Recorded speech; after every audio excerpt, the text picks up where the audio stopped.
I don't know. I don't know if Lane Kiffin's shitting bricks. I would probably say because he's going to get $2 million. Yeah, Uh, he's gonna get the money. he's getting $2 million if Ole Miss wins. So like, I just think it's a douchebag move. Like the day before they play Miami, he's telling them all to come to Baton Rouge, Yeah, that's ridiculous. That's show ridiculous. up, But yeah, I show think up, he or I'm gonna is fire in you. trouble. I think his persona's in trouble here because Ole Miss. I mean, who knows what this game of the game is going to be? Obviously, we're talking about Miami versus Ole Miss. That's happening today. Today's Thursday. Today's Thursday the 8th Got the of game on in the January. back. Got the game on in the background. Kind of checking in. We'll keep you guys updated on what that kind of looks like. But yeah, I mean, we just had a conversation about Lane Kiffin, and I think he is shitting bricks. I mean, Ole Miss has an opportunity, especially after their last win. I mean, I don't know. I think he's too egotistical a little bit. to be shitting bricks. I I do think he's a little nervous because like he clearly didn't expect them to beat Georgia last week. So he's probably a little nervous, but Ole Miss still has a long way to go. I mean, it's really awesome what like Pete Golding's doing and rallying this team together, but Hmm. I'm like I was watching like the pre-show for this and like Miami's got like two receivers, their entire defense, they're all like projected first round picks. Ole Miss really only has that kid that they're comparing to Mahomes after one game, Trinidad Chambliss. Like I don't know. Beating Miami would be crazy, but beating the next like winning against like Indiana would be even Hmm. crazier. They're Yeah, just right. they're well oiled. I mean, But like Indiana's obviously the favorite. I mean, that they're my pick. I think that's just too stellar of a team right now. But it would be interesting to what see what Miami can do. what's nuts is we've gone like the entire history of the NFL and like I don't know if it's never happened in college football because they're kind of like random with picking places to play the national title game. Yeah. But like to my knowledge, it's never really happened, and now we are like there's a chance, and not like a oh like a 5% chance of this happening, but there's a chance that Miami hosts the national title game Yeah. and the 49ers host the Super Bowl. That would be Which insane. like Yeah, 49ers what have a pretty good chance at it. I can't lie. And we'll you get? cover NFL preview later on, so we'll give you guys an update on what's going on in the NFL world now. But I mean, But do you have to should we? change it?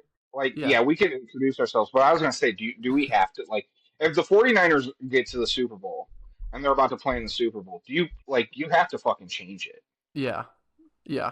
You I can't mean, have someone playing a true road game in the Super Bowl. Tampa Bay did it. Tampa Bay did it. They were really lucky when they won the championship.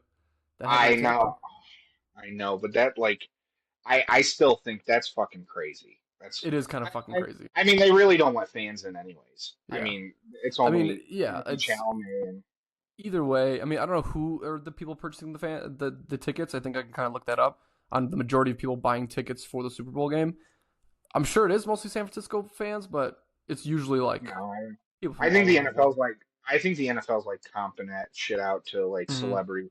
I you look at the prices, dude. No normal fan could afford like it's like 3 grand to get into the building. Yeah, it's Like also in at least last California. year, Like you're right, it's gonna be all these celebrities, it's gonna be all these like influential people buying tickets and first. it's so crazy too because I went to a 49ers game like maybe 2 years ago. Hmm. It's like an hour and a half from like it took me like an hour and a half to get to the stadium Oh, so it's from. because it's not in San Francisco, right? Yeah. No, I don't. It's Not like like in the it's not like the Santa, Giants. and it's damn near San Jose. Yeah, It's damn near damn San near Jose. San Jose. Yeah, because I remember I Yeah, went they're to a Giants game, and the Giants stadium is beautiful because that's right, right in the Bay. I've never been to Levi's. Don't know what the hell that is. But if you're saying damn near San Jose, then no, then it yeah, won't be a home game anyway. I don't know if I don't know if it's closer to San Jose or if it's closer to Stanford, but it's closer to one of those two. Like Hmm. I like it took me an hour and a half. It's probably more of like an hour away, but I stayed right next to Chinatown, and it was a hike. It was a hike to get Hmm. up there. It was a hike. Yeah. It was a hike. Well, I mean, speaking of hikes, if you want to join this hike with us, guys, I'm Danny. I'm joined here with my co-host, also Danny. If you ever get it mixed up, then screw you. Who cares? We're both Danny. You gotta live with it. And if you see us in real life, it'll be easier once we start videotaping these. It'll be easier to differentiate. I'm more Big D. We You can always call used me to call him Lil Lil D, Danny. Lil Yeah, D or Lil Danny Lil D. Longlegs. Well, not to be confused with Lil Dicky, but Yeah, um, yeah, when you definitely were not Lil Lil Dicky. Danny and I was Big Danny, and you'll see why when we videotape. Yeah, There's quite the size difference, but yeah, we were supposed to only do a small little 30-second conversation before the intro, and it ended up being 5 minutes, but. It's okay, man. That's what happens when we hang out. That's why we it is call it what the it is. I drive. mean, this all started. All these conversations, we decided to go ahead and record it because it used to happen on the driveway over there in Hoffman Hmm. Estates. I mean, we named the podcast the Driveway simply because that's where most of our NBA conversations started, and grew out from NBA to a group chat now that involves my older brother, as well as Danny, and we just kind of shoot the shit. We tell hot takes. We talk about sports. We do a bunch of stuff in that group chat. We thought we'd leak it out. Let's leak it out to a podcast. That's kind of what I was thinking. So here we are. Yeah, yeah. I grew up with his older brother, like you'd mentioned, and uh, we kind of watched you grow up and playing around the world on the driveway and Yeah. talking sports. So yeah, and we always said growing up before podcasts were a big thing was like we should record these, and then podcasts became big, and we're like, let's just record that shit. It's Which I easier had a than ever. question. I Yeah. had a question. Should we just start telling people we're from Arlington Heights? Because it's the Good next point. for people who don't know, Hoffman Estates, like Arlington Heights is the next town over, and with like Charlie Kirk being from Arlington Heights, and now Yeah. this like Yeah. now like every time I go on Yeah. TikTok, like this Derek kid from Stranger Things is from Arlington Heights. The Bears were gonna move there. Like Arlington Heights is like in It's a the big ethoverse. deal. Big I shit. used to Yeah. just I used to tell people we're right next to Woodfield Mall, but now like I feel like malls aren't they don't exist anymore. So like, should we Yeah. just We're start telling from people we're from? just locally the northwest suburbs. I think Arlington Heights is great. Don't even tell us about Naperville. That's too far. Different class. We're not in that scenario. But I mean, Arlington Heights. Jersey I mean, Jerry, Jersey yeah. Jerry from Barstool lives out there. You Yeah. know, Motherfucker. Yeah. Of course he does. he I was bet you. trying to get I on bet he those. loves those outdoor restaurants over there in Naperville. Uh huh. Yeah, Man, yeah. I mean, we're here, northwest suburbs, whatever you want to call it. We mainly cover Chicago sports, is where we grew up covering. But from coast to coast, I mean, we don't have a preference. We're gonna talk shit about your team, whether you like it or not. So whether we know a lot or don't know a lot, that's what the driveway's for. We're here for conversation. And if you have comments, then please comment below because we're gonna hear it and we're gonna post it and we're gonna put you on blast. yeah. Most people are. There's a lot of talk about men these days being sexually frustrated. I would say, I would say we're more sports teams Yeah. frustrated.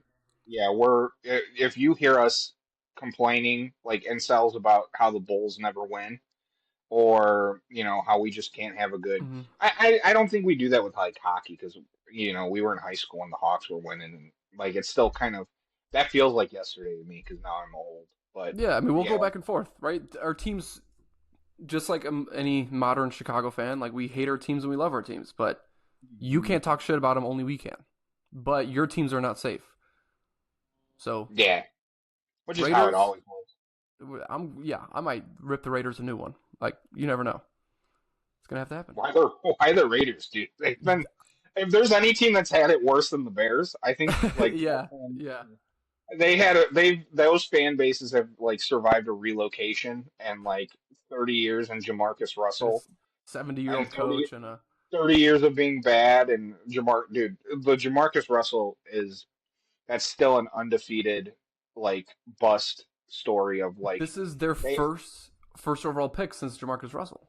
They've only had two in history, and well this I is don't think they have to worry about Fernando Mendoza not watching the tape and them mhm. giving like do you know the story about Jamarcus Russell or were you Yes, too young I'm quite where, familiar with Jamarcus. where they I where they, watched the tape on his first start and how like his first eight passes were great, and then on his oh ninth man pass they're all like, yeah, he's not the guy.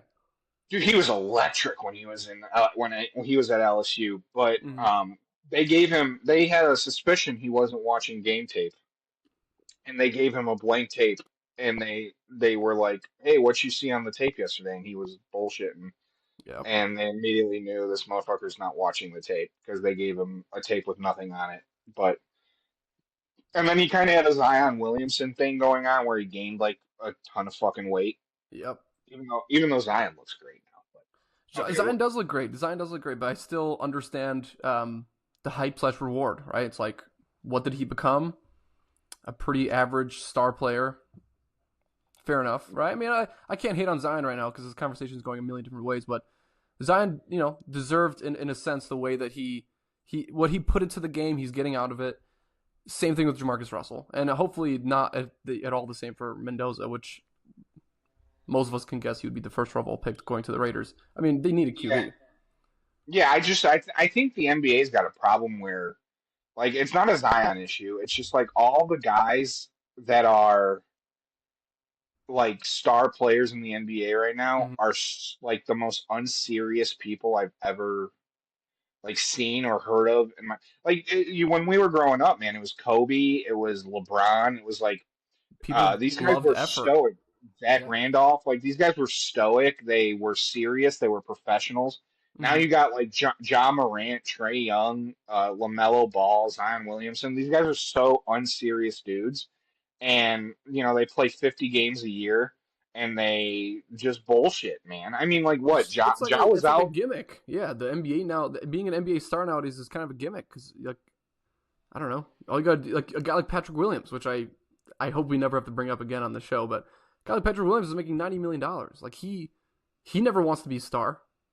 He's No. the type of guy where he's like, oh shit, all of a sudden I'm important at my job. Like I gotta now I have to score 5 points. Yeah, probably the only guy I would say who reminds me of like those stars that we grew up watching is Anthony Edwards because he's kind of Mm-hmm. like he's got that dog in him. Like he Like wants Ant to and compete. I He like wants to win. Jokic as well. Jokic is just in his own world. Like at the end of the day, like a lot of these players, the basketball isn't the most important thing. Which you can argue for Jokic if that's a good or bad thing, but that's the one thing that Kobe always taught us. Kobe taught us is like retirement for me isn't. I'm not done. He's like I'm gonna win more after retirement. Now R.I.P. Kobe. I mean, but still, like it's NBA players back then had so much faith in the idea of like NBA isn't my true final destination. But nowadays it's like you're only known for how many like your highlight reel or like what you average in a year. Different vibe. Yeah. But I mean we're talking NBA already, so I think we should make this the full shift to we'll do some NBA coverage for you guys here. Starting off here, my first thing that I wanted to communicate with you because I'm not a huge hater. I don't hate a lot of teams. I don't bullshit a lot of teams, but there's something about this OKC team that I just don't fucking like. I don't fucking like this team, dude. I think they're bratty. I think they're something about this team that they think they deserve the entire world, which they did win the world championship. Props to them. They got a great team. But I'm going to bring up the fact that they are 6-4 in their last 10 games, and they are just 2 games ahead of. Actually, no, they're 4 games ahead of the Spurs in the second seed there. But I mean, everyone had kind of communicating the idea that they wouldn't, lose more than 9 games, that they would break the record, and here they are with already 7 losses. So they're definitely not going to break this record. I don't think so. I mean, I don't think they're going to go 40 in the next game. But what are your thoughts on this OKC team? Do you believe it's full hype? Do you think this is the dynasty that we're going to witness? Do you think this team gets better in the future? I wouldn't write them off and say they're not a dynasty or anything like that. I wouldn't overreact right now. Yeah, their personalities have kind of grown more unlikable, kind of similar to how the Warriors became when they were winning. But I think that happens. Like the Chiefs were unlikable when they were winning Super Bowls. Like everyone can't. That's not a Taylor Swift fan can't stand Kelsey or Patrick Mahomes. But if you win, you're just unlikable from the people who aren't winning, I guess. Exactly. But I would say there's some things that concern me with OKC, and I don't know if it's a process of the league figuring them out. But when we first tried to record this podcast yesterday, and we've accidentally lost the recording, we were talking about how they haven't beaten the Spurs, and the Spurs beat them without Wembanyama. But I watched the game last night. I I watched the YouTube NBA highlights, the 9 minute highlight. They struggled with the Jazz. Mm-hmm. Like they were not clearly the better team in that game. They still And won though, right? They still won last night's in game overtime, I think 139, in 135 overtime. in overtime. Yeah, but they had problems that this team last year in the regular season didn't they kind of steamrolled last year, but um, I saw them play in San Antonio last year when Wembyana was out with blood clots, and again they just kind of ran roughshod over teams. They were chippy. Um, I have not seen the same chippiness from them. Yeah. Like the they got in a big brawl when I was out there in San Antonio. Because they were just they played so hard and they were fouling hard, but there's a little bit of Hollywood in Oklahoma A City little right bit of now. Hollywood, a little bit of Hollywood, and that you expect that from each and every team that you watch nowadays. I mean, obviously from the Lakers, we got that from the asterisk bubble championship. That's the first time that I kind of saw it as like Disney, but I see it a little bit more now. The main reason I brought this up to the first place is a little bit of a hater report. Jalen Williams mentioned he was asked in an interview, like, how good is this team? Like, what team do you think you could beat? And they said, right, the 72-10 Bulls, done. The 73-9 Warriors, 2017 Warriors, done. I don't think that this is even the best OKC team that we've ever seen. Not saying in the future. I'm saying when they had Russ, KD, Ibaka, Steven Adams, like I think that team would wash this OKC team. Like make it make sense. To me, it makes too much sense. I don't like the idea that he was coming out being like, "We're the best team of all time. We're gonna beat this record." And then they go ahead and before last night's game, they were 5-5 in their last 10 games. As you mentioned, 0-2 versus the Spurs right now. So the Spurs have their number. The Spurs have something figured out, even without Wembanyama. It's going to be a very interesting rest of the season here and see where OKC lands. I do think they continue having that first seed, but I think a little bit of struggle in the playoffs this year. It's kind of what I'm hoping for. I'm hoping for some more close series. Yeah, nothing makes me more mad, man, when people are like, this team could play the '98 Bulls or this team. Um, Only because there's just no way for us to compare them. Mm-hmm. I will say I think this Thunder team could have played with the KD Thunder team because we've seen this team play the players that were on that team. Now, Yeah. Russ isn't the same player. That's correct, but it's not like there is not another player in the league that's like that Russ. Like they played just Mm-hmm. as good a teams, is what I'm saying. Like that team didn't win a championship. Um, like they've played pretty good teams. I'd say Denver is just as good as a Denver, team yeah. because they have stars and they managed to beat Michael Porter Jr. and Jamal Murray and Joker. But um, they would not win a game if they played in the '90s on '90s rules Yeah. because so much of their offense and is putting their opposing team in foul trouble because of Shai Gilgeous. Like SGA he goes right into contact and immediately gets a foul. Mm-hmm. It's something he's good He at. It's not a bad quality. It's actually a good quality of his play style.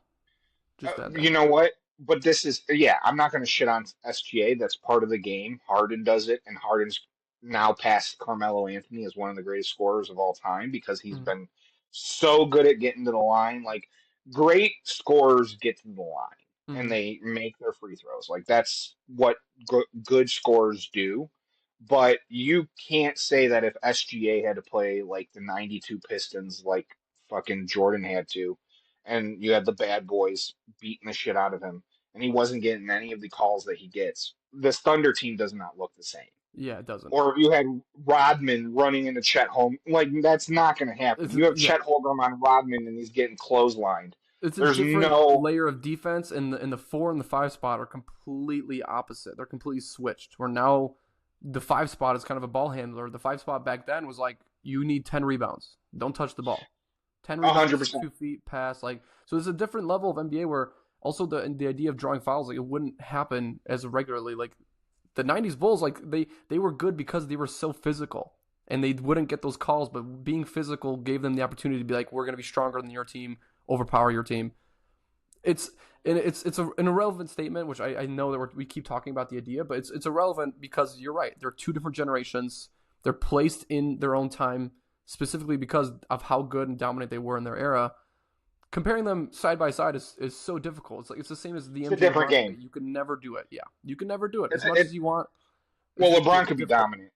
That's different. Mm-hmm. It's a different game. It's not the same NBA. It's not the same basketball. Basketball was just a more physical sport in the '90s and the early 2000s. It was. However, LeBron could dominate in any generation because he's 275 pounds and he runs like a fucking running back. Yeah. Like he is a alpha male. Like he would be dominant against any generation of player. Like Yeah. he's just that, that there's no stopping that guy. But what the measuring stick is like, look at what Draymond Green has done to the league. He's a terror. He's a terror Hmm. to the league. Like he's the perennial big, tough guy, and no one likes playing with him or against him. Like because he's always like brutal. And same thing with Dylan Brooks, I guess. But what people don't understand, every team had two or three Dylan Brooks or Draymond Green in the '90s. Yeah. Like that was just the mentality. Those guys they came up Hmm. from like the street, and that's just how they played They at got a the park. contract. Yeah. They just and They that's they it was their job. Be well, that was difficult just to play with. basketball. Yeah. Yeah. That was just it wasn't even like get the contract. That was just basketball. Like there was a competitive nature and there was a physicality to it that's just Hmm. not that's slowly gotten squeezed out of the game as it became more publicized. Like what people forget is NBA is probably one of the more younger like pro sports to have like been thrusted onto the scene. I mean, like if you think about it, like yeah, dude, like Kareem Abdul-Jabbar was huge, so you could probably say like 60s, 70s. It had a little bit of notoriety, and then Larry Bird and Magic Johnson came in the 80s, and but it was still kind of like this, like they talked about when Jordan came to the Bulls when he was drafted when he first got here. Like nobody really talked about like the Bulls in Yeah. Chicago when we Yeah. first got to it. Like nobody really gave a shit about basketball, and I'm sure there were people that like diehards like us that would have liked it. But when Jordan came on and he made the game this like this must see phenomenon, like as that happened, it slowly became more of a finesse sport, and Hmm. it's not just a basketball thing. It happens in like football players, cornerbacks can't cripple people anymore. Like True. Yeah. the only reason why you see Ryan Clark on fucking ESPN is because that guy Hmm. like made a career of like ending wide receivers' careers of being Yeah. able to just hit them when they're not looking because they're looking for the ball, and they had Yeah. to make a Ryan Clark rule. Like it's just as it's gotten more publicized, the game's been softened a little bit to make it Physicality more. of each sport has definitely changed, but the physicality of one sport has remained the same. I'd say hockey. Hockey physically has remained the same. I think there isn't a whole lot of change, and that's why hockey's taken a little bit of a step forward. I mean, you talk about football having all these games on Christmas Day, and same with basketball. Like hockey, their tournaments have gotten a lot more competitive. Like I definitely have involved myself in being more of a hockey fan now more than ever. I mean, it's Yeah, where I get well, my main source of fight. You know. yeah, hockey. Hockey, I would say, like it's become like the speed and the skill in which those guys play. I kind of like there's not as much as that like toothless aggression that these guys used to have back in the day where they used to just beat the shit out of each other and enforcers and stuff. Mm-hmm. Like that still happens. Guys still fight. I mean, the USA Canada game last year in the Four Exactly. Nations. Yeah. But I think where the big difference in hockey is more the development system. Like USA won back-to-back World Juniors, Mm-hmm. and like you're seeing like a high level, and then Sweden won this year. Like Yeah. so, Sweden. we're seeing this worldwide, and they beat Czechia, which it's still weird. I have to say Czechia, not Czech Republic. So Yeah, that forgive me, happened. What, 2 years ago? They made that change that, of how to it pronounce. feels Yeah, like yeah, I will fuck it up. I'm still. It's a republic to me. It's still the republic. That's right. Yeah, and you're from that neck of the woods. Exactly. Um, Yeah, yeah. I can call what I want, man. but Fuck it. yeah, but the like the development of those players and the skill set. Like for one, Wayne Gretzky would not be an anomaly that he Mm-hmm. was back then in today's game because everyone plays with that style. And that's not taking anything away from Wayne Gretzky. We don't get that if we don't have a Wayne Gretzky. But I'm just saying everyone tries to emulate that speed, that finesse, if you will. Yeah, yeah. And that's where that game's changed. Is it's become more of a higher level, like developed sport. Like the flashiness has grown. Yeah, the flashiness where each player that you get, defenseman or not, like has the flashy skill that an attackman would have. Like they do share a lot of commonalities there. Um, Yeah. Going back to NBA basketball, because obviously we had some big news drop this week, and this was actually yesterday night. You and I were talking. Trae Young. Trae Young has officially been moved. The day after he requested a trade to the Washington Wizards, he got traded in return for CJ McCollum and Corey Kispert, which Corey Kispert at the moment is not healthy. I believe he's actually quite injured, but pretty interesting trade. I mean, they got rid of him as soon as they could, as soon as they knew that they could. This was weird. This was weird for me because I feel like Atlanta sold its soul. I mean, he was kind of the main person over there in Atlanta for a very long time since the Super Bowl for the Falcons. Like he was the main face of Atlanta. Ice Trae, the crazy series against the Knicks, all of that gone, and now he represents Washington. Yeah, I don't get me wrong. Trae Young is a phenomenal scorer. Mm-hmm. I just think the times changed on Trae Young. I think that he missed so much time, and the Hawks, with the development of Jalen Johnson, kind of realized they didn't need him anymore, and it wasn't the Trae Young era. And I know It was ESPN wrote it's the end of an era, but I don't think it's been the Trae Young era for the last two seasons. yeah. Like, I don't think it's been the Trae Young era since he was booed out of New York City. You know what I mean? Like you were saying, when they went to the conference finals. But um, I think that he's a player that demands so much attention, and I think the Hawks saw how good Jalen Johnson is, and they saw the lack of development happening with Risachet, and they put so much effort into getting him at the number one pick. I think that they had to make a move because they needed to bring someone in. Like the Yeah. Hawks are a team. The Hawks are a team full of really exciting young wings, and Mm-hmm. they don't have a facilitator, man. And what's the point of having They're all in those win now guys? mode. Yeah, the trade shows that they're in win now Yeah. mode. Well, and McCollum is just a pro's pro, Mm-hmm. and he's shown that he could be a good facilitator, and he was doing that. I know the Washington's kind of the laughing stock, but they do have some solid young guys. Mm-hmm. And he was doing really well in developing those guys, helping those guys develop by being a facilitator and getting the ball out and distributing the ball. And I think Atlanta bringing him in, and also what people don't realize, like Trae Young was averaging 19.9 points per game. CJ McCollum's averaging 18.5, and there's not that big of a dip there. Yeah. Uh, and Trae Young has missed significantly more time than CJ McCollum. So, Atlanta I think got better, and Corey Kispert's a fine bench Corey player Kispert too. is good. Yeah, Corey Kispert. We can't deny that he actually is a pretty good contributor to a team like Atlanta, and they're going to fit him in really well. Atlanta is in win now mode. That's what that trade is. I'm not too angry from either side. I think Washington needed a No, player to fill seats with, and Trae Young's going to be just that player. They have money to pay him with, and Atlanta obviously needed to get out of the direction of needing to continue starting Trae Young because he was a tremendous liability. We all know that. We're not going to cover so much of his liability, more of just like the future of Atlanta. And I think the future of Atlanta does look a lot better with no Trae Young. 100%. no. I think what Washington's going to run into an issue, and we know this very well. I think Washington's going to run into an issue with Trae Young that the Bulls ran into with Zach LaVine, Yeah. where we brought in LaVine because he was this electric scorer. And he was coming off of injury, and he had a little bit of an asterisk next to his name when he was in Minnesota. And Jimmy wanted out. We all know that story. But we bring Levine in, and he's on a trash team, and he's like just putting up these crazy freaking numbers. But then you bring in new ownership, and Mm-hmm. you draft a Kobe White, you draft Patrick Williams, Ayo Dosunmu, and then you bring in DeMar DeRozan and Vucevic, and all of a sudden, like you're a contender. Mm-hmm. and and you're realizing something that this guy that is now the cornerstone of your franchise, Zach Levine's like a top five scorer in Bulls history. Is a top three. Mm-hmm. Um, this guy's hurting your team because he's not like he needs the ball 50 to 60 Yeah, he's percent of the taking time. away from other players, right? Other role Players, players. yeah, Yeah.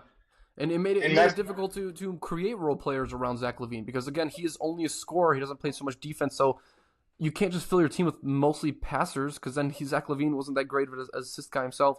It was a lot of work, but I know with the Trae Young trade, they did switch GMs last April from Landry Fields to I forgot who the new GM is, but this was his big first deal other than signing Shai's cousin, right? I know Nikhil Alexander Walker. He was kind of the big first signing that the GM did. But this was the GM's first big move, was trading Trae Young. So it's definitely going to speak a lot to the team is going to need to win. They're going to need to win more games this year because right now they're under the Bulls in terms of standings. Right now the Hawks are 18-21. Actually, never mind. They are above the Bulls by one game. 18-21. The Bulls right now being 17-20. Hawks are the 9th seed. I think they can go ahead and win 5 more games after this trade. I mean, there's more defense. You know, CJ McCollum's still a finisher. So I think they still have a guy or two that can kind of close out games. Jalen Johnson's a stud. I mean, obviously he's a triple-double machine every time the Bulls play him. But going aside from that, now the trade. Well, and hold on. Okay, no, One thing. Sorry to cut you ahead. off there, Dizzle. I also didn't know this. I read it today, but I Yeah. didn't see his name, and that's what I'm trying to Google. Apparently, the guy who brought Trae Young to Atlanta is now running things in Washington. So that was why Trae Young wanted to go to Atlanta. That makes so much I sense. Trust. and I didn't know that. And because yesterday we were talking about it, why would he want to go to Atlanta? Or why would he want to go to Washington? Why would anyone want to go to Washington? And I looked into it, and yeah, they were saying the guy who's doing the Wizards rebuild was the guy who brought him in. I'll have to find his name.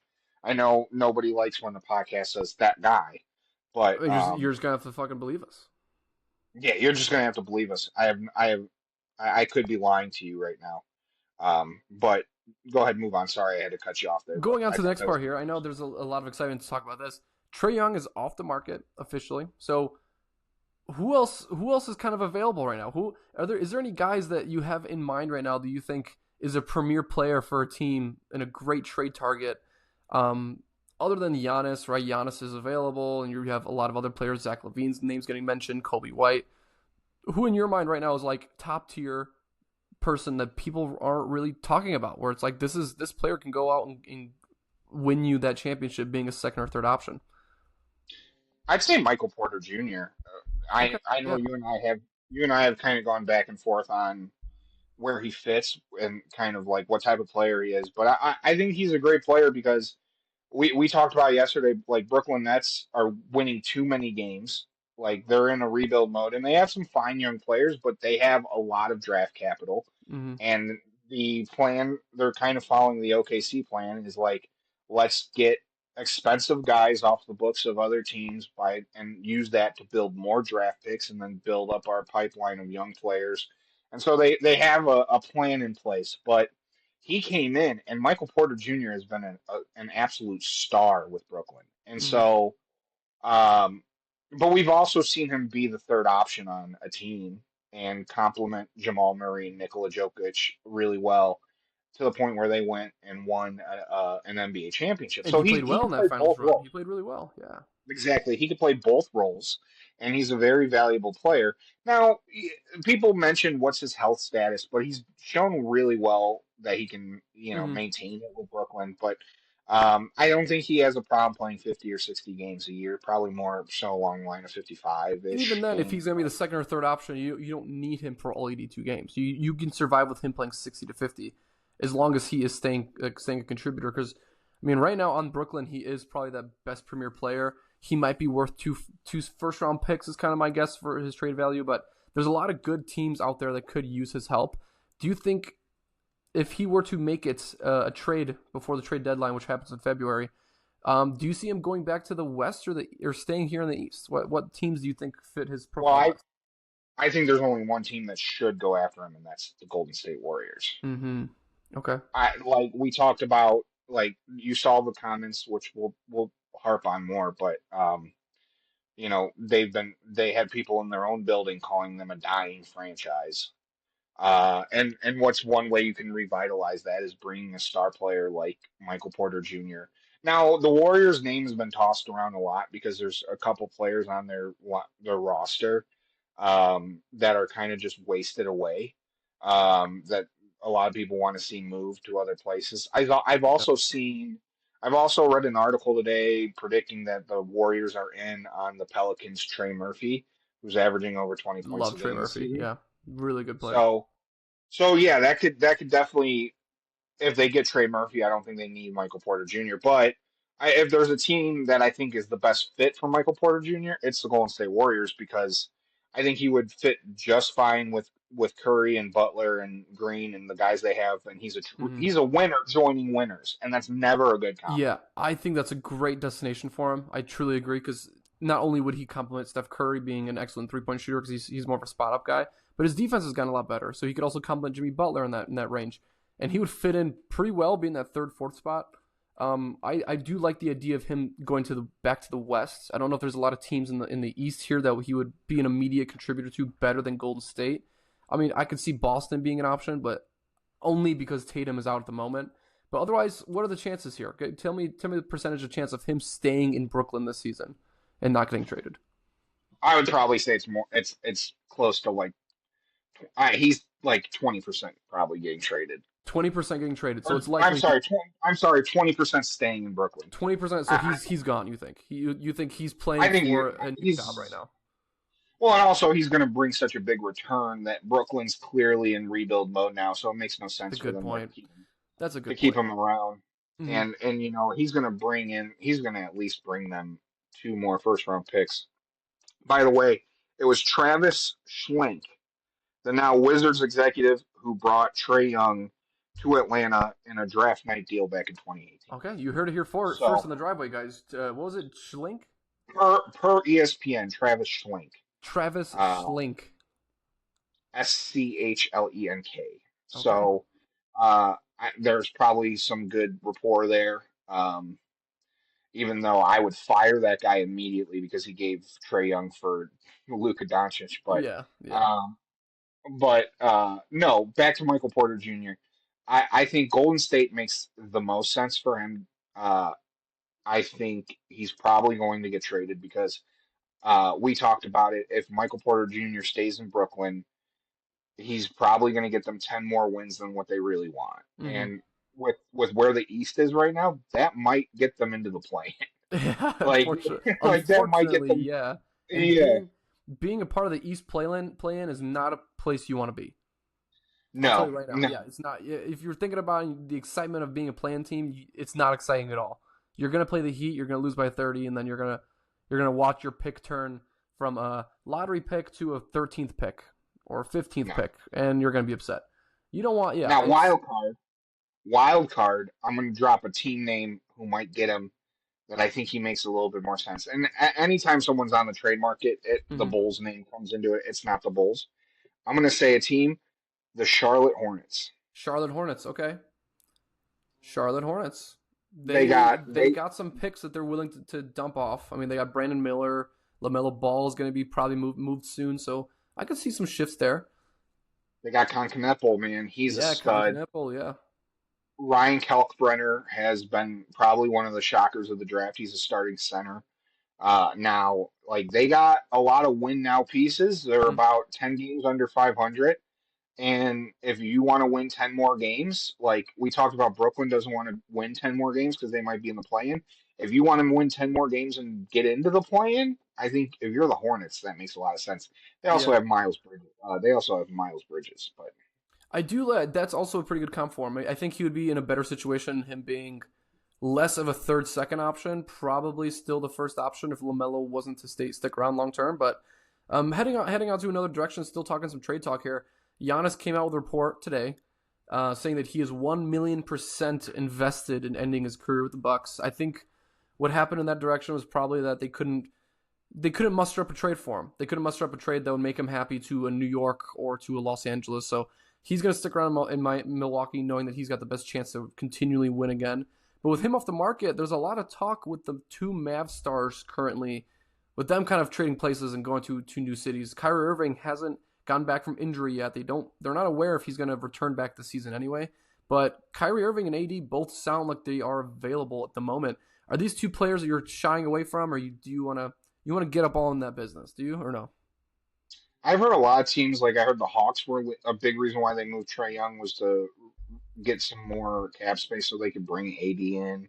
I heard that story, and then I Mm-hmm. heard the Bull. We've been hearing all season the Bulls being a landing spot for Bulls like AD. him, yeah.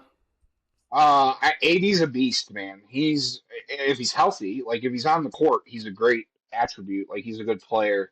Um, I don't know where Milwaukee would have all the money to get AD, Giannis, and Kyrie. Mm-hmm. Um, I read an article today. They were saying that Michael Porter Jr., like a trade package that would send Kuzma and Kuzma, yeah. Taurean Prince to Brooklyn. Um, that would help. That would be like a package for Michael Porter to go to the Bucks. But I mean, Giannis is going to bring so much money if he wants to retire in Milwaukee. Like Milwaukee is just going to have to invest a lot of resources into that guy, and they already signed Miles Turner, so it's like, Mm-hmm. and that's not a cheap deal. Miles Turner isn't making minimum wage, so like you're in a spot now where you're kind of like limited on options. And Giannis, like people are like, I don't think with Giannis, I don't think it was that teams didn't want him or couldn't get him. I think teams were probably saying like, damn, like there's such a high trade, like there's so much we would need to give you in return of Giannis. We might as well just wait till he's a free agent. Yeah, What is it, like exactly. 2027? Yeah, and we'll try Yeah, to for that buy him premium. from you. Mm-hmm. Yeah, Yeah, that's kind of the way the modern NBA works right now. Is like money is way easier to spend than draft capital or players because unfortunately you still can only have what is it 12 to 14 roster spots. So you're trading 6 of those for Giannis, right? If you're not going to yeah, include multiple picks.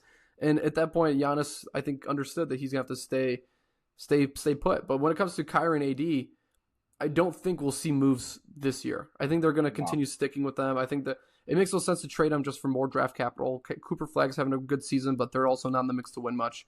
I mean, the NBA is in an interesting place right now.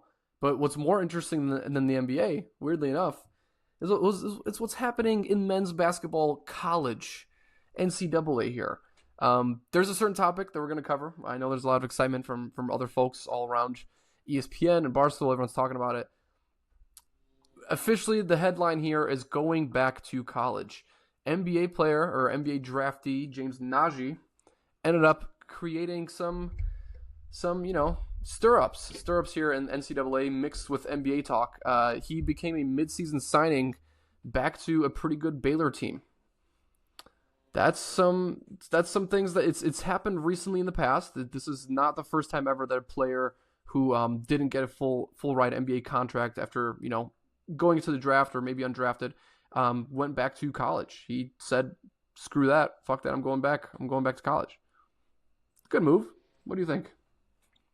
I have no problem with players like we were like I have no problem with players coming over from the international leagues and the pro leagues that are like 18 or 19 years old and they get drafted and then those NBA teams say you're not ready, you're a kid, Mm-hmm. go play college ball. And they go play college ball but they are affiliated with the pro team.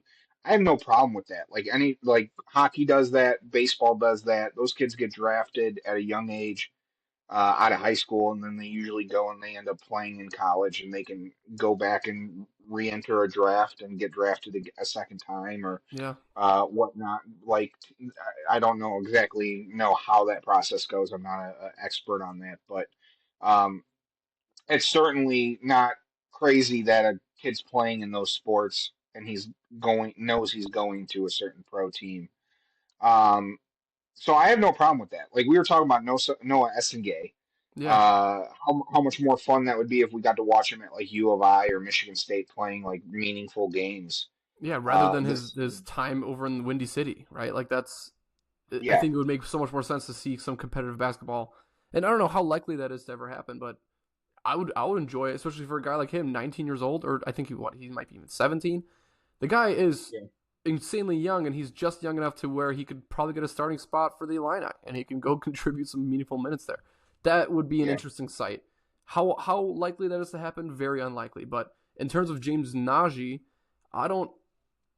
Baylor's a pretty good team. Baylor's a pretty good team. I think that's the thing that people are most upset about is that it happened mid-season to a team that is somewhat a contender. They were contending for a championship last year. This is this is wreaking some havoc over here for men's basketball because people don't know how to react. People don't know if this is right or wrong or if this is going to need changes. But at the end of the day, he didn't have an NBA contract, but he still had eligibility to come back. Mid-season or not, there aren't any rules being broken, is what people need to kind of understand here. First of all. Well, I think there is. I think people who have a problem with it are it's fair to say because it's a mid-season acquisition in college sports, and there's one team bringing him in, and yeah, they didn't break any rules, but it is kind of a bullshit thing. A little bit. I want people to understand. Uh, Baylor plays with 8 players primarily on the court. Mm-hmm. Um, James Nanaji is a bench player on that team. He scored 5 points against TCU. He scored 2 points last night against Iowa State. Okay. Baylor lost both. Baylor lost both games. He plays primarily behind an NBA lottery pick in Tunde Yasufu, who's an electric big man. If anyone's going to see him, you're going to watch him next year. He's going to be an NBA player because he's just a stud. I think he's another one though. He was a African Pro League, and I think he's like 23, and he decided to play one year in college, Mm-hmm. before going to the NBA. That that that is the same type of player, but two different ways. Like Sunday chose to do it in the off season.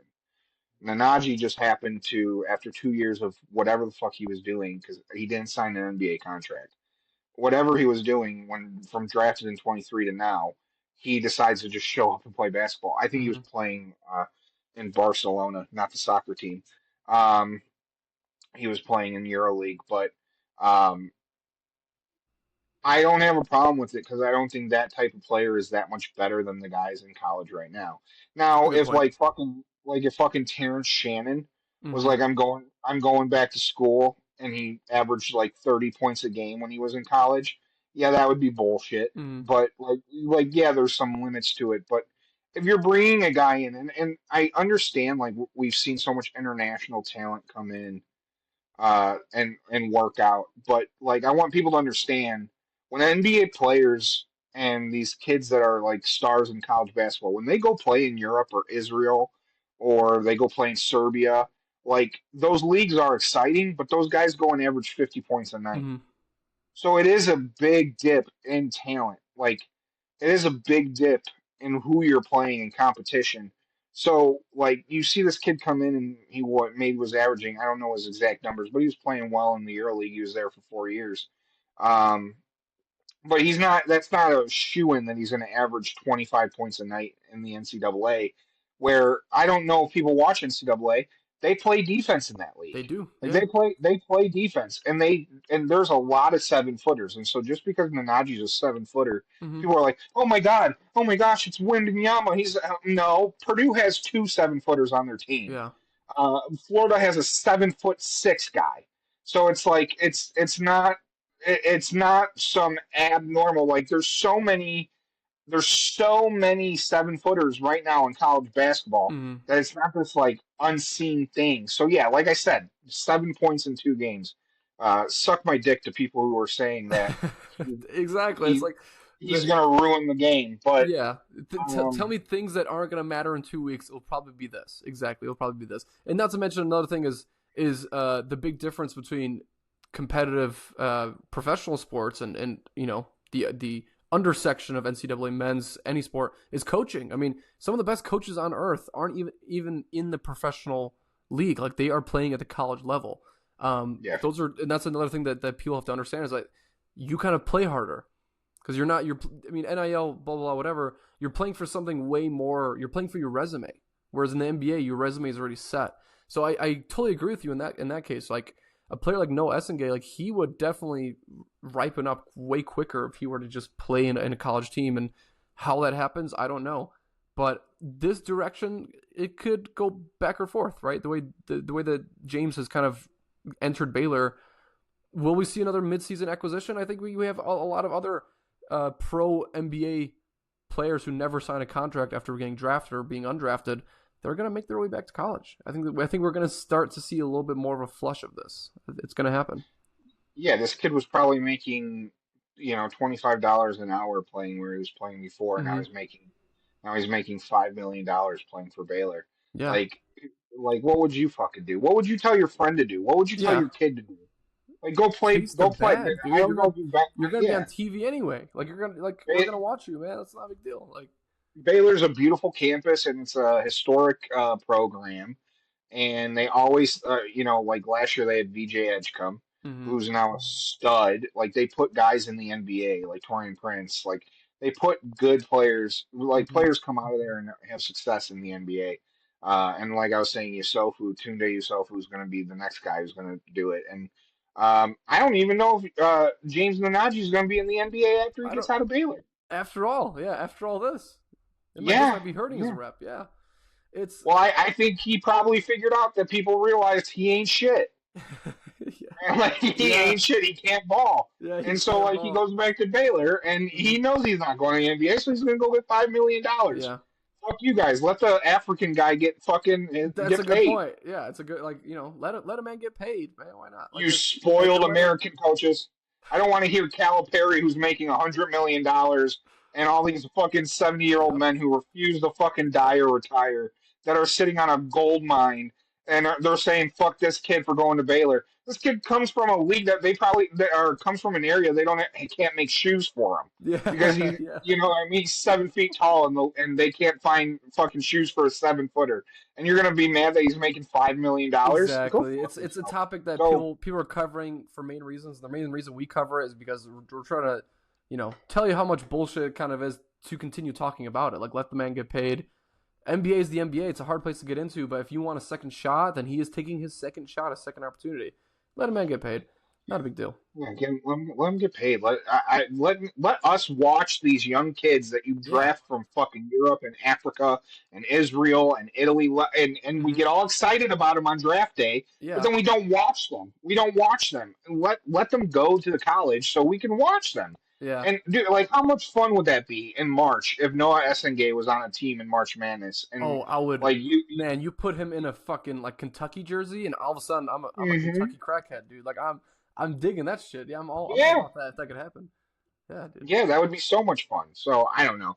Yeah, I think it's look, it's bullshit that he's going to in the middle of the season, but I mean that happens in every league. The Packers got Diggs, who was like a defensive player of the year 2 years ago when he led the league in interceptions. They got him like a day before the fucking playoffs. hmm So like there's loopholes in everything There's that you always loophole. do. Yeah. There's always a loophole. So I mean, yeah, let the kid get paid.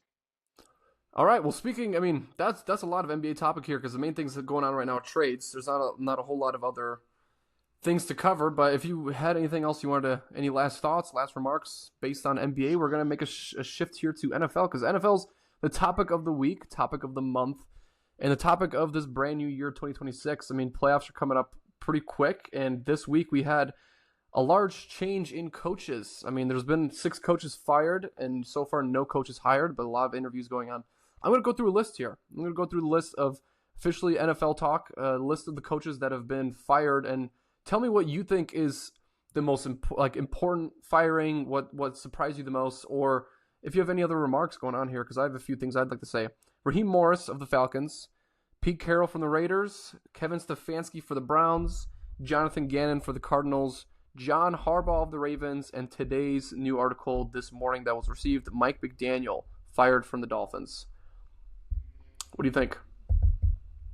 Trash? Um, I think all of them are. I Stefanski and Harbaugh, like I don't think they. It doesn't shock me, but I don't think they deserved it because I think they're very good coaches. But sometimes you just need to switch things up. I get it. Yeah. But Stefanski's going to be coaching another team. Harbaugh's going to be coaching another team.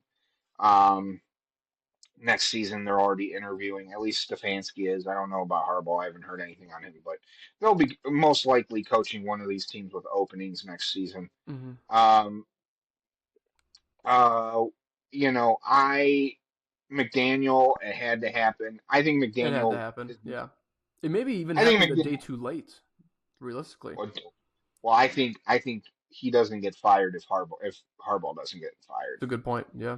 I think that's who the Dolphins want. It's too obvious. Like you make a statement that you're committed to McDaniel, then Harbaugh gets parts ways with Baltimore, and then all of a sudden you fire him like he's nothing. Like it's Peace too out. fucking Yeah. obvious who you're going for. Yeah. McDaniel's gonna make a really good offensive coordinator somewhere. 100%. Yeah. 100%. And I think Washington bringing him in as a offensive coordinator would be scary. Mm-hmm. Like you let McDaniel and Jaden Daniels get a year, they'd be friends. McDaniel would be using some type of slang to look cool around Jaden, and they'd be best buds. Like I could totally see that happening. Yeah.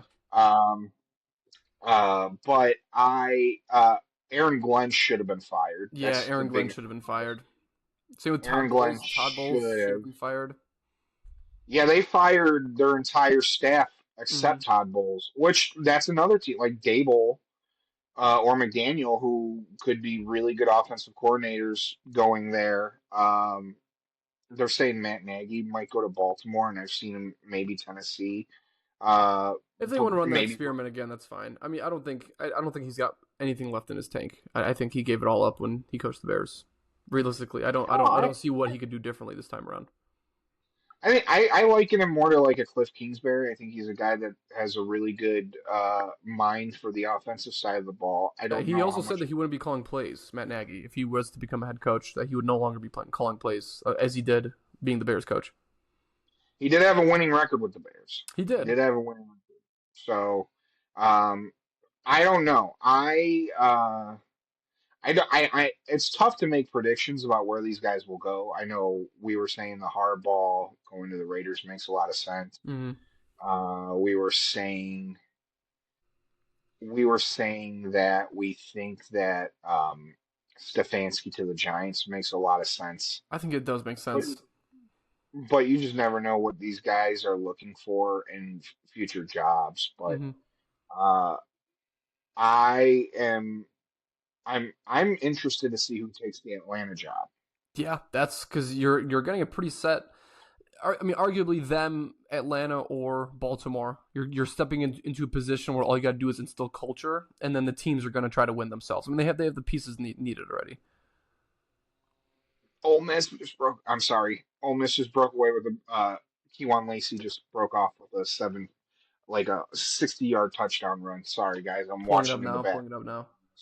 Yeah, he just broke away with a nasty 73-yard touchdown run to put Ole Miss up. Hotty Hotty toddy, toddy. Ole Miss. It's the end of the first. Um, End of the first. Miami's up 3-0 with Ole Miss ball. oh, you're behind, dog. It's Yeah, I don't 14:50. have the game on me, so I'm just Yeah. checking in Oh, you're here. just looking at it. It's 14:50 in the second. Ole Miss just went up 7-3. If I had to pull Um, it up, then I had to pull up Stream East. It's kind of takes a minute. Takes a minute to pull up the game. yeah. What was I saying? Oh I got a no, question for you. If you Atlanta. yeah, yeah. I mean, because mixed with Atlanta and Baltimore, I think those are two really, pretty good situations to go in for a coach. That's the prime position. But I had a question for you real quick. What is a worse team to coach for, or who's the better team to coach for? If I gave you the Raiders and the Browns, who would you rather coach for? Oh shit. I'd say the Browns because your star defensive player is already on retainer and not trying to leave. Mm. If you go to the Raiders, you're more than likely dealing with Max Crosby hightailing out of town. I don't know. I think the worst job out there, and I've heard people say it's not a bad job. I don't believe in Cam Ward. Oh, you're not a I Cam Ward think supporter. Okay. I'm not a Cam Ward guy. I think the Titans are the worst job in town. I I would think they sort of have the agree, yeah, because they're missing yeah, pieces all around. Like not even offense or defense. Like you have to rebuild both. In Cam Ward's rookie season, he yeah. was the third best QB in his draft class. Right? We're talking about kind of a Michael Penix situation from a few years ago. Like he just came into a pretty good draft class and he didn't get the opportunity to be as ripe as the other ones. And you got Tyler Shuck. Tyler Shuck's a G. Jackson Dart is probably the first overall pick. Cam Ward, I kind of agree with you. I think that's a tough job to take. It sounds like a Nagy Yeah, job. I'm not burying the kid. I'm not burying the kid. I just don't think he's special. Mm-hmm. Um, and I don't. I think we very well could be 2, 3 years down the road, and Titans are looking for a new quarterback. That could very well happen. And then that division. I mean, the Colts. had a disastrous year, but they got Jonathan Taylor. Mm-hmm. I do think, I think they're heading in the right direction at I least. agree. I agree. But Quarterback play, as long as Daniel Jones can come back and provide some quarterback play, I think they'll be right back in the same spot. yeah, but Houston is going to be good for a long time, and Yeah, Jacksonville now with Liam Cohen, like they're going to be a they're set. problem for a while. They have the Khan family there that's willing to spend money to build out their roster, and as long as you have those two working together, I think you'll be fine. So it's going to be really hard. It's going to be really hard for Tennessee to compete in that division. Um, if if Jacksonville or it's going to be hard for Tennessee to compete in that division if like Jacksonville and Houston continue to be this good and Cam Ward doesn't make strides to get better. But Mm-hmm. I don't think the kid's awful. I want to make that very clear. This is not Danny saying Cam Ward's a bad quarterback. I just don't believe he's that special guy Mm-hmm. that's going to elevate your franchise to the next And level. I kind of agree with you on that. I think after his rookie season, there's a part of me that felt like his progression isn't going to be as instant as people had hoped. I think he's going to be like a fourth, fifth year chronic quarterback, the same way Bryce Young is fighting for his fifth year option. He might be in that same realm, but I also want to be on the same page as you were. Like, I'm not here talking shit about him. I think he's still a good young quarterback that played on just an awful team. So they're going to get the opportunity to play a little bit better. But going on to a new topic here, I mean, obviously, coaches back and forth. They're going to continue looking for jobs, and we'll cover that within our next episode and see who's kind of going where. MVP.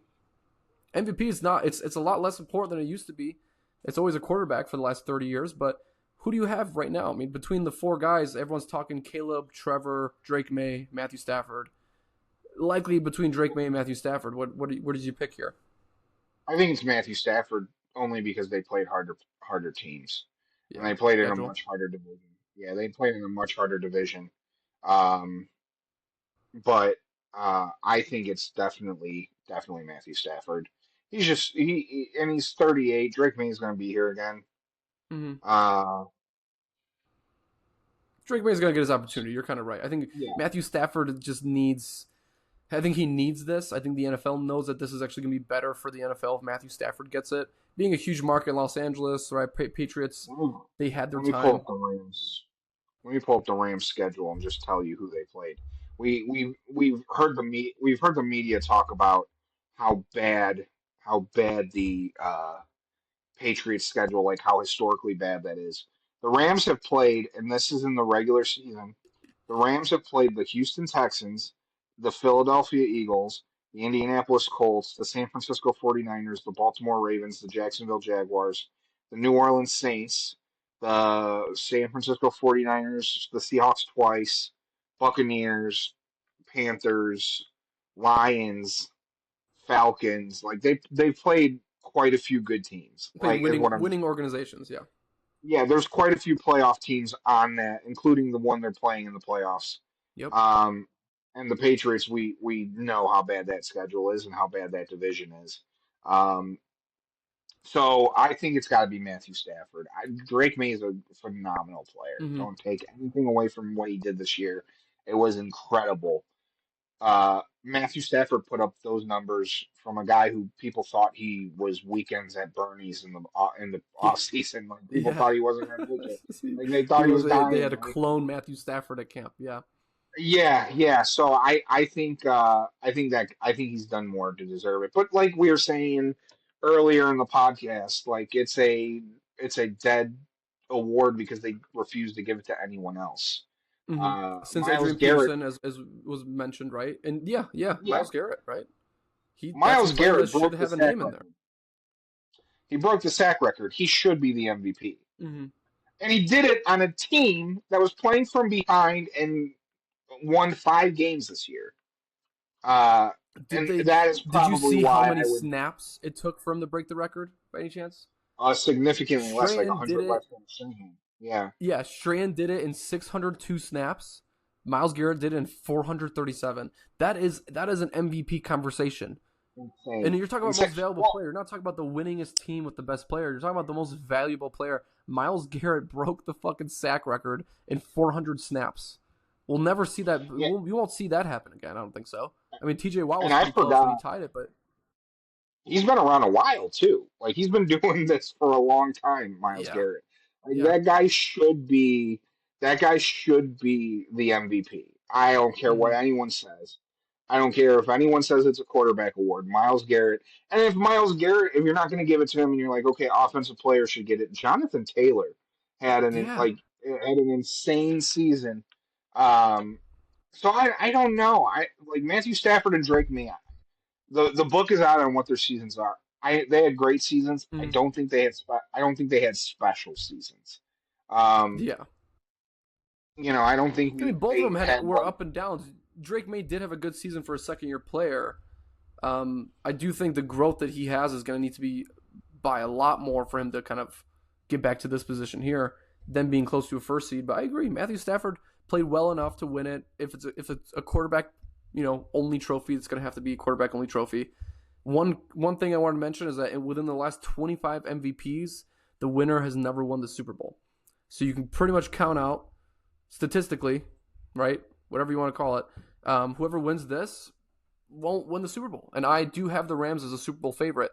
So does that mean Drake May gets it? Who knows? That's going to be a topic for when we figure out Super Bowl week. They won't release it until Super Bowl week. yeah. I think Drake May's getting fluffed up because of like no one expected him to progress this much from year one to two. Yeah, Vrabel Uh, effect. Yeah. he's an insane talent. Like he's a really good quarterback, but I think if you put Drake May's number on a 10-year veteran.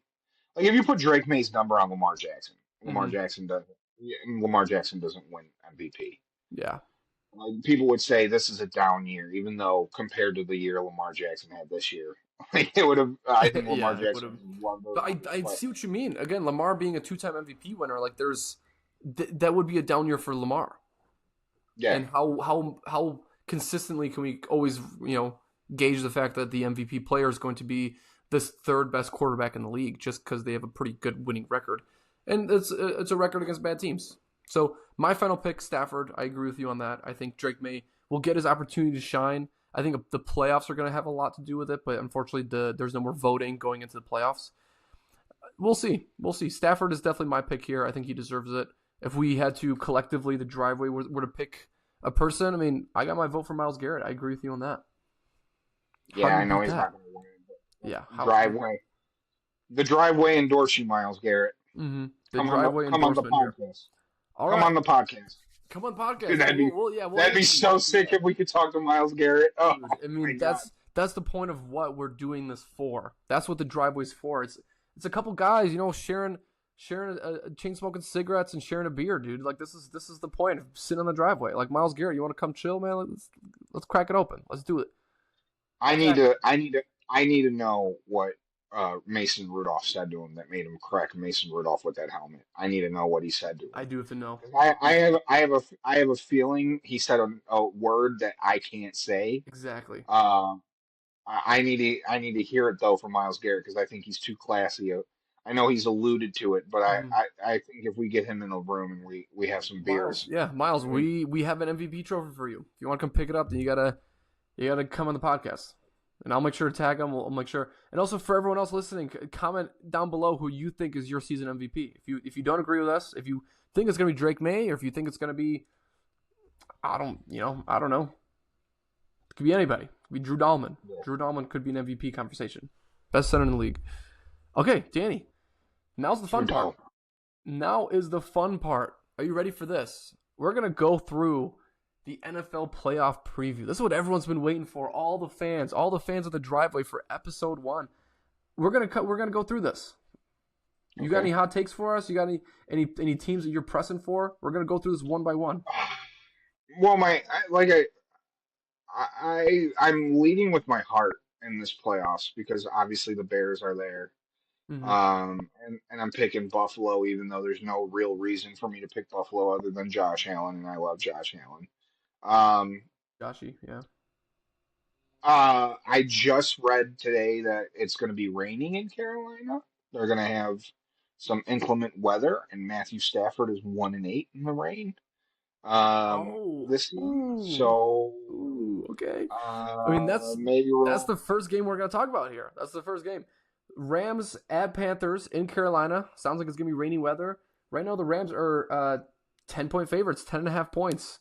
Over under 46.5. I mean, we all know that everyone's gonna pick the Rams here. But if you want a juicy bet to click on, you might as well click the Panthers. The Panthers already did beat the Rams once this season, Week 14. Yeah, I'm taking the Rams, but I would say one of my like top five bets.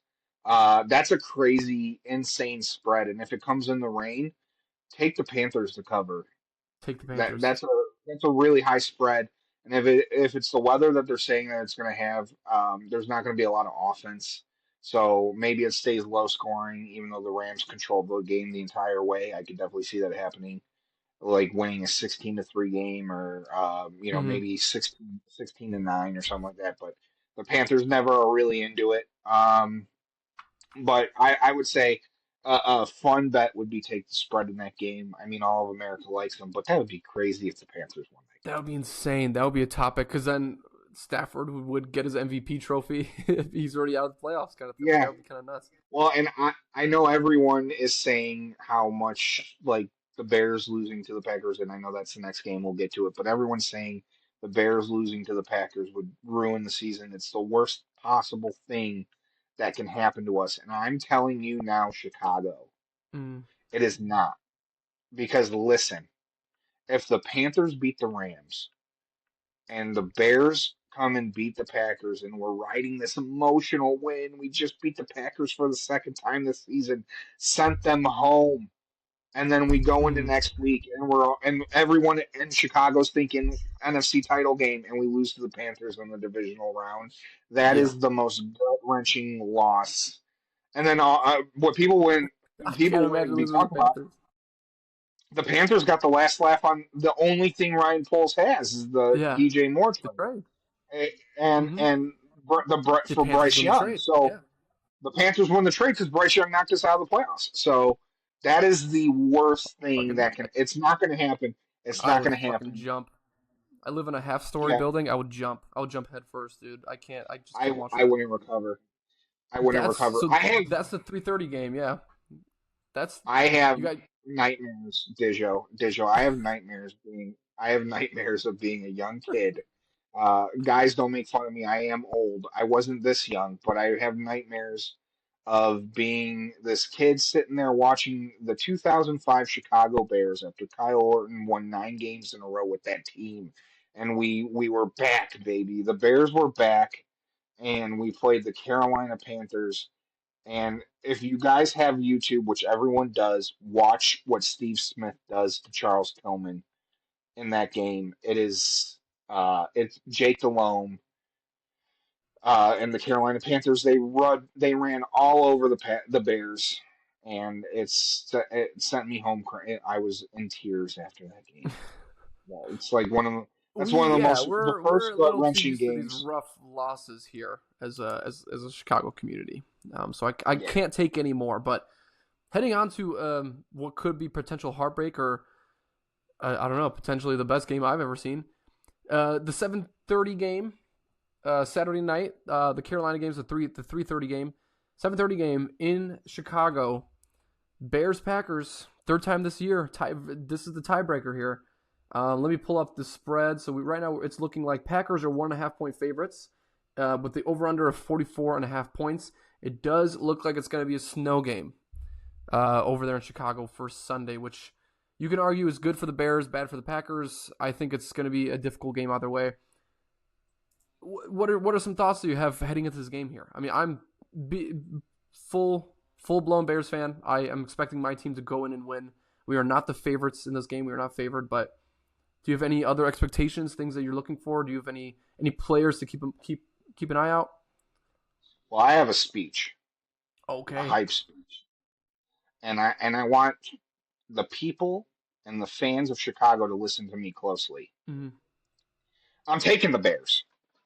Why wouldn't I take any other team but the Bears? But listen to me, Chicago. A lot of people are scared.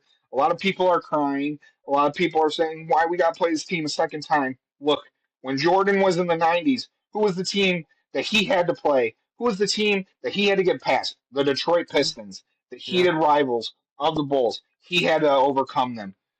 The Chicago Blackhawks. Who did we have to beat in the conference finals? Come back down 3-1. The Detroit Red Wings. Uh, the Chicago Cubs. Who was the boogeyman we had to beat in order to get to the hump of 2016? We had to beat the St. Louis Cardinals. To be the man, Yeah. you got to beat the man. To be the man, you got to beat the man. Beat the man. Woo! Ric Flair. Ric Flair. Look, if you want to be the team, if you want the NFC to come through Chicago, we have to eliminate the idea that the NFC North goes through Lambeau. And Yeah. I am so happy that we got Green Bay because look, if we beat Green Bay, the boogeyman is over. The It's done. boogeyman is over. There is no more boogeyman. There is no more big bad Packers. Not saying they won't have any success, but the curse is over, boys. Mhm. The curse is over, Chicago. So if you want to get to where you want to get, just like every other successful Chicago team that won a championship before you need to go and you need to go and beat that team, the Packers, the Mhm. Green Bay Packers. That's who you have to beat. It's Mhm. how it is in Chicago. It is how it is. If you want to Things get over the are hump, hard. Yeah, there's always hard series that you're gonna have to go out and beat. And guess what? Packers are in our division, so if it doesn't happen this year, it might happen next year. Beat them now. Beat them now and not worry about it. Not worry yeah. about what your offseason Well, looks like. and what's to Let's say stay the positive. Packers? Forget the negativity. Let's stay positive. We beat them. Yeah. We beat them What's once to say the before. Beat them Packers? again. What What's to say the Packers wouldn't have beaten Philadelphia and we'd see them down the road at some point, Hmm. right? What's to say the Packers wouldn't have beaten Philadelphia and Seattle, and then here we are playing them in the NFC Championship game? It might happen Are we anyway. Yeah. expecting? Yeah. Yeah, it might happen anyway. Are we expecting the Packers to go away? No, we're not. This might not. This might be a yearly thing where we have to run into Green Bay in the NFC playoffs. If we want to be the Exactly. team that we, Exactly. if we want to be the team that we think we are with Caleb and Ben Johnson, we cannot be afraid to play these teams. Yeah. We cannot be afraid to play anybody, and most certainly not Green Bay. So look, this could be a yearly thing where we're seeing them all the time in the postseason. Get used to it. Get comfortable with being uncomfortable. And let's start winning some of these games and let's turn this rivalry around. Let's Let's win get this it on game. its Exactly. head. This season is all for fun. This season is all for fun anyway. We're playing. We made it to the playoffs. Let's just compete. Let's show them a good game. At the end of the day, like we have the more stand up team right now that with the offseason we have in front of us, like there's not much to worry about. So I'm pretty set on that. It sounds like you're pretty set on that. Game two, Saturday night. It looks like we were looking for a Bears win against the Packers. So, I mean, if you're ready to head on to the next game here, because this would be potentially the next matchup, depending on who wins this, if the Bears were to progress to the next round. We got San Francisco in Philadelphia, the sixth seed versus the third seed. This could potentially be the highest scoring matchup of the first slate, or more so for the NFC. What direction are you leaning in here? Do you think this is going to be another one of those lower scoring games, or do you expect both these teams to come out firing? Because we've seen both from both sides, but we also seen more recently that both offenses has kind of struggled. Yeah, I think it's challenging to predict a game that's strength for strength. Like Mm-hmm. the San Francisco offense versus the Philadelphia defense. It's strength for strength. But I just think Philadelphia has more experience in these situations. Not saying San Francisco's not experienced in the postseason, not saying Brock Purdy's inexperienced in the postseason. Philadelphia has Jalen Hurts, who's outplayed Patrick Mahomes in two Super Bowls. I know Kansas Mm-hmm. City won one of those, but the superior quarterback in both those games was Jalen Hurts.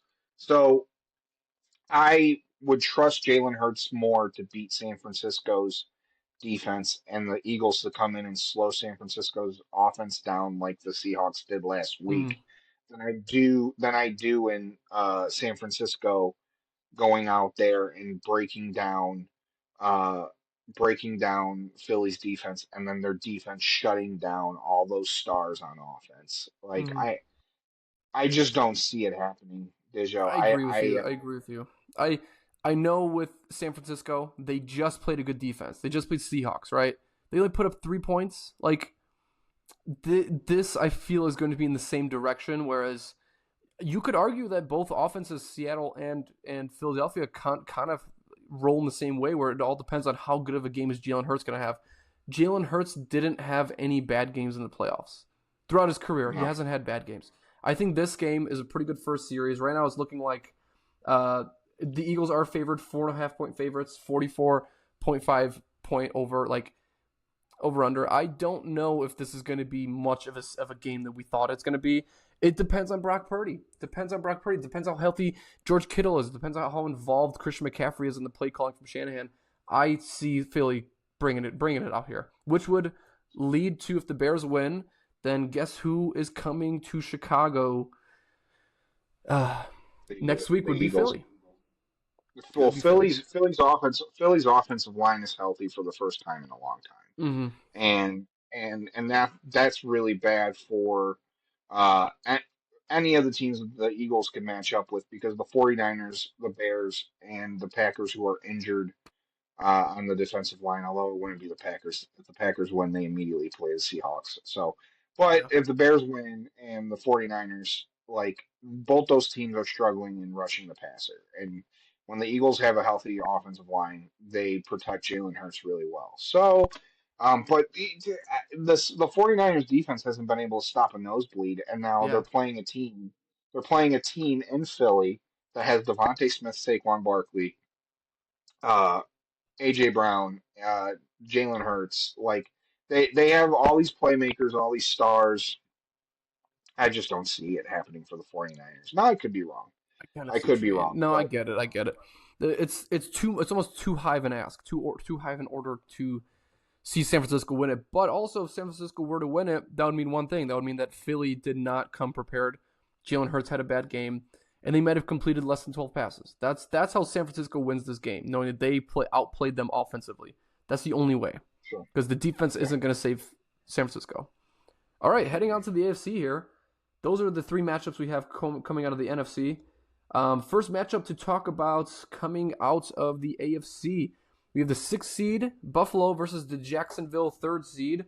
That is going to be your first game on Sunday. That's going to be at 12 p.m. Central. It looks like the Bills are 1.5 point favorites, which isn't much. It means that there's a lot of people going both directions here. The over/under is 51.5. This is what people think is going to be the highest scoring game of the slate. Very well could be. I mean, both teams are really good offensively. Um, both teams, Jacksonville, I think, was a little better on defense than Buffalo was, Mm-hmm. but both teams are fine. Both teams are fine all over the field. Um, look, I think Jacksonville doesn't do anything bad, but they don't do anything elite, Mm-hmm. and they're just a good football team. Uh, Josh Allen's a good playoff performer. Like, he is prime time in the postseason, must watch TV. And you know what? Even this season, with all the struggles they've had, when they needed a win, like the second game with New England, like opening day with Baltimore, like, the Bills have just found a way to, like, get through and push through. Now, Yeah. do I think that Buffalo might run into problems once they get deeper in the playoffs, when they're in the AFC title game? Maybe. I don't see Jacksonville being that team, and I know a lot of people are hyping up Jacksonville. Trevor Lawrence is playing out of his mind right now. He's playing like an elite talent right now. Um, I'm going the Buffalo Bills, because the Bills have beaten everyone not named Mahomes. I So. see what you mean. I do think realistically that Bills win this game because of just the atmosphere of it. This is the Bills are actually, I think it's 2-12 when it Okay. comes to away games for Josh Allen, and I don't think it's in the playoffs. I think it's for the coach. But still, like, there's something here that's telling me that the Jaguars are going to figure things out, and I think they're going to play very, very frantically, where they're going to try to put up points early, and that could either make or break their win or loss. I do think I want Jacksonville to win.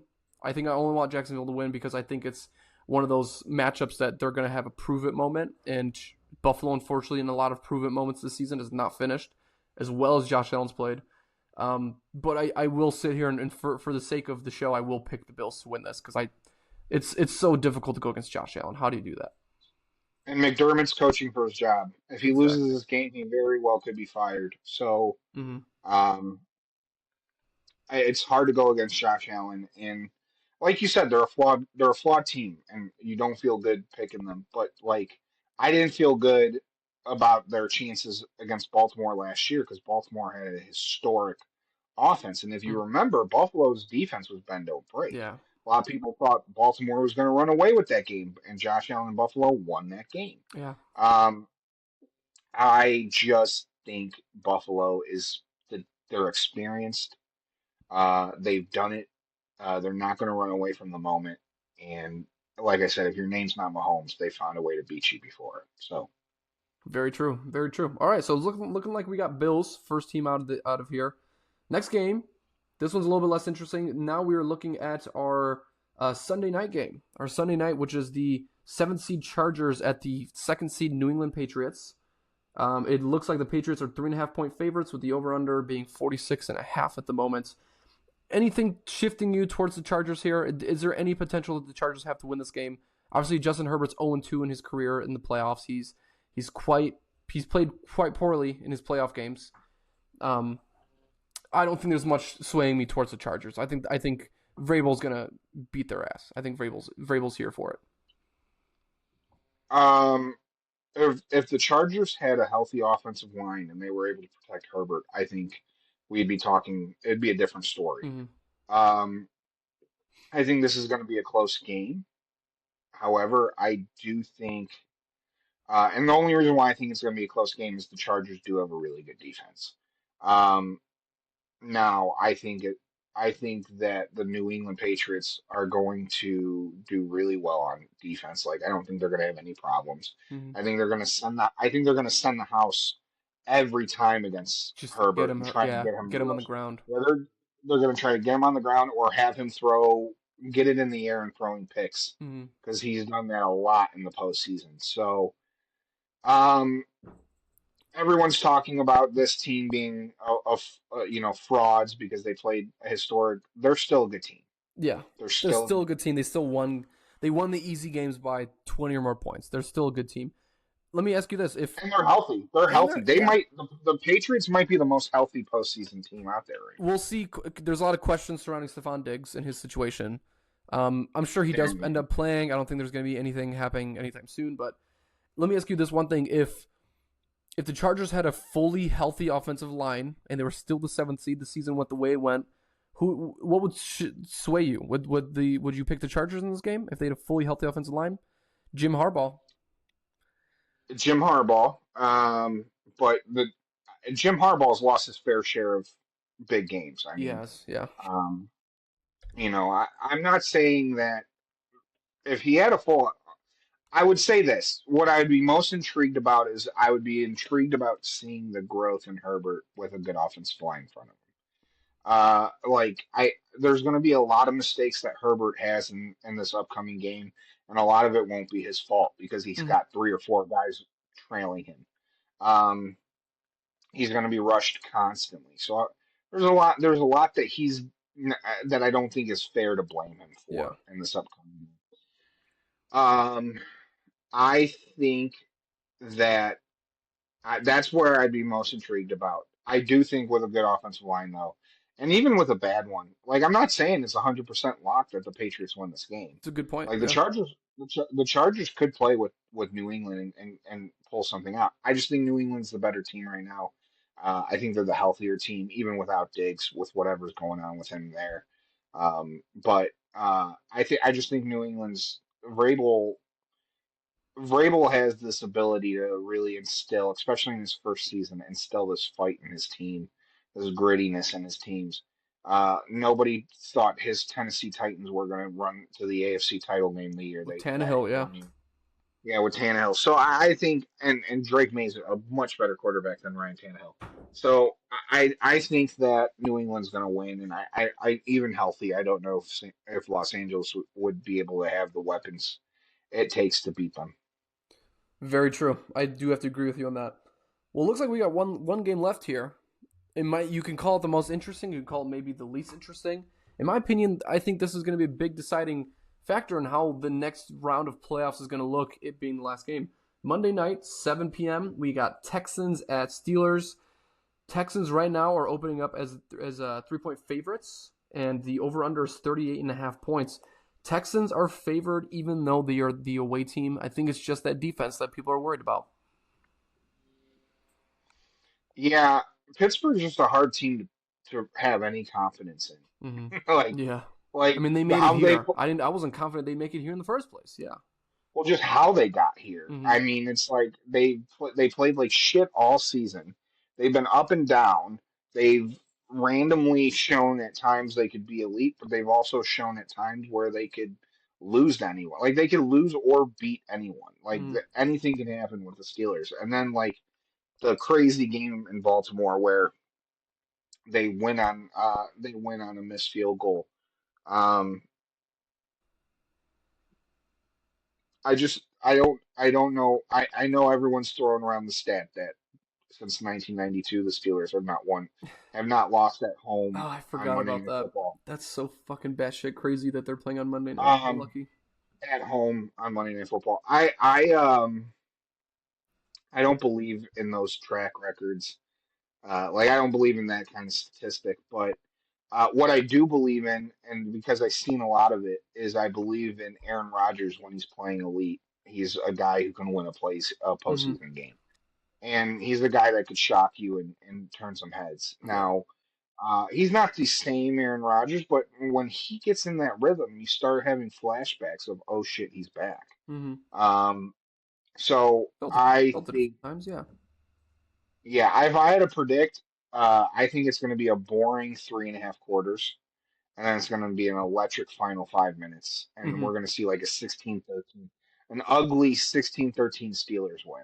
I totally agree with you on that. It's going to be an ugly game. It's going to be mainly defense because you can't argue. I mean, Houston defense is really good, but you can make the same argument for Pittsburgh where they are nitty gritty. They're going to kick you in your face. Like that's the kind of defense they are. And then if Aaron Rodgers can complete 15 completions, right, to their guys like Adam Thielen, hopefully DeKalen's back.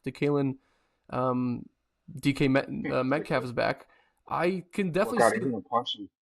I gotta be careful. He He's might going to punch punch me. you for calling him I do think Jalen. the Steelers win this game. I think the Steelers win this game just because of quarterback play.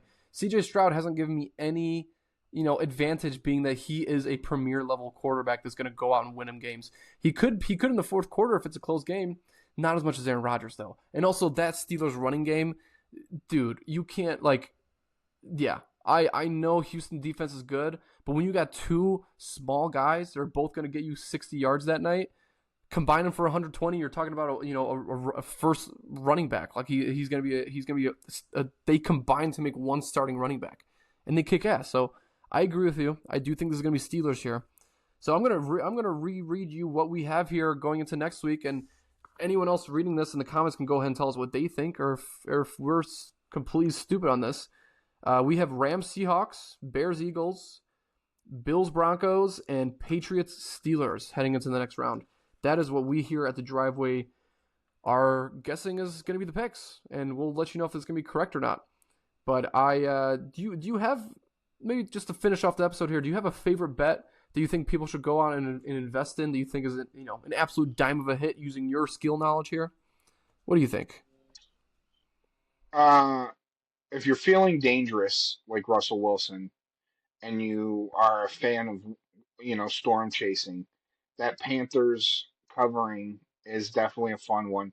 I definitely think maybe take the under, depending on how bad that. If you want to bet on how bad that weather is, maybe Yeah, take the under in that game. Um, I think that's a fun one to play with.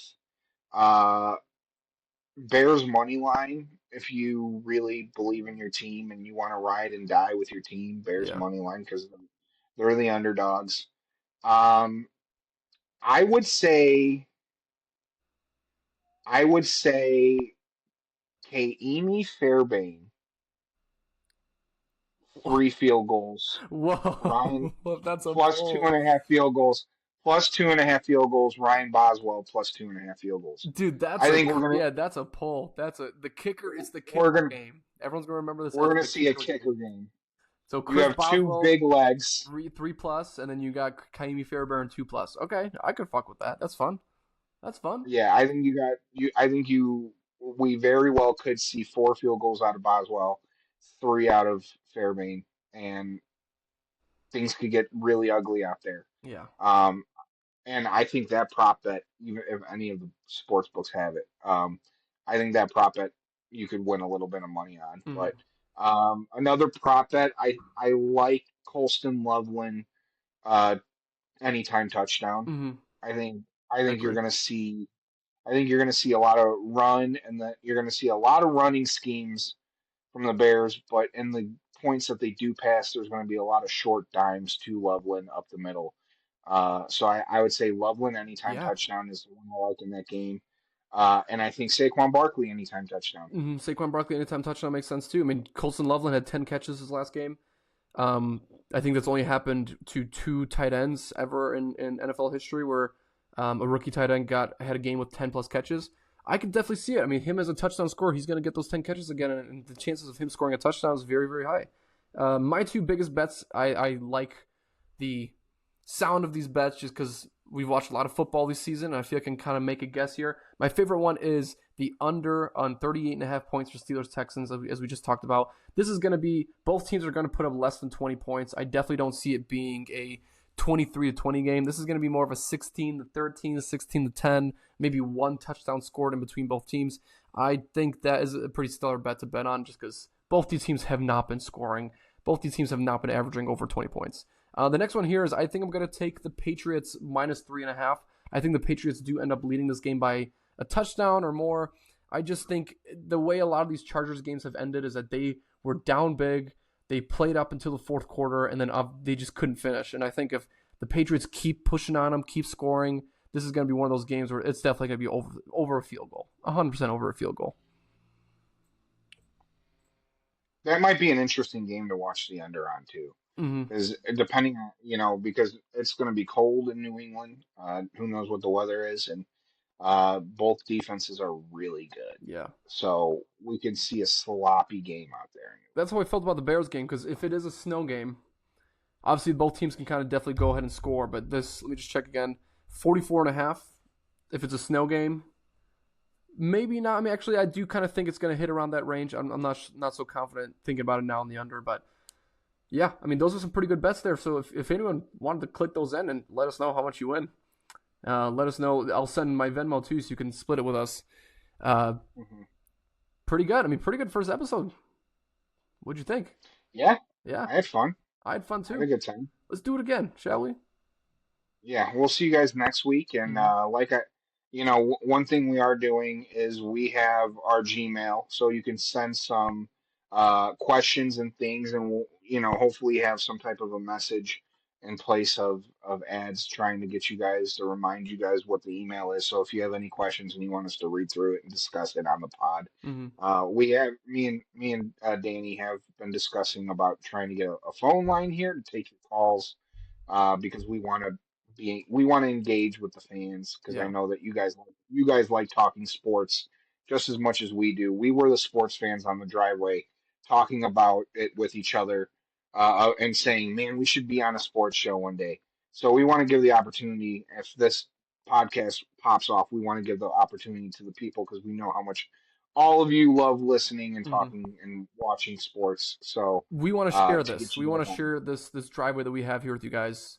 Share a 6 pack and relax, because this is the fun of it. We're all in this Yeah, together don't with the ride. So please don't comment. Don't feel afraid to comment. Feel free to talk your shit. That's the point of what this section is here.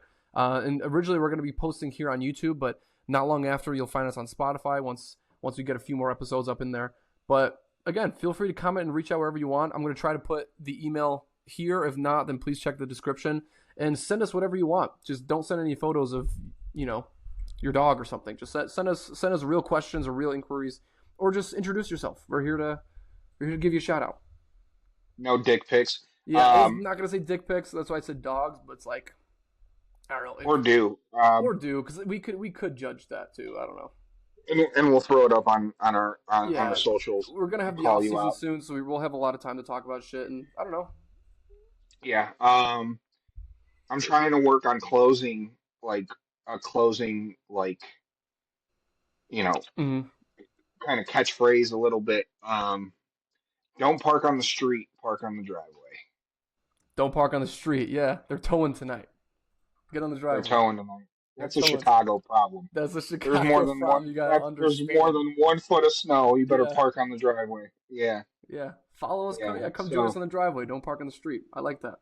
We're gonna yeah, use that. but excited to take this journey and to get more episodes out there. And yeah, man, share it if you guys like talking sports. If you're a Chicago fan or any sports fan, and you like listening to people bullshit, Hmm. check us out. Spread the word. Subscribe. Uh, smash that like button. Um, That's good enough, man. That's good. I think yeah. yeah, Smash that like button. Definitely, yeah. definitely. All right, guys. Episode 1 in the books. Cheers. Deuces, deuces.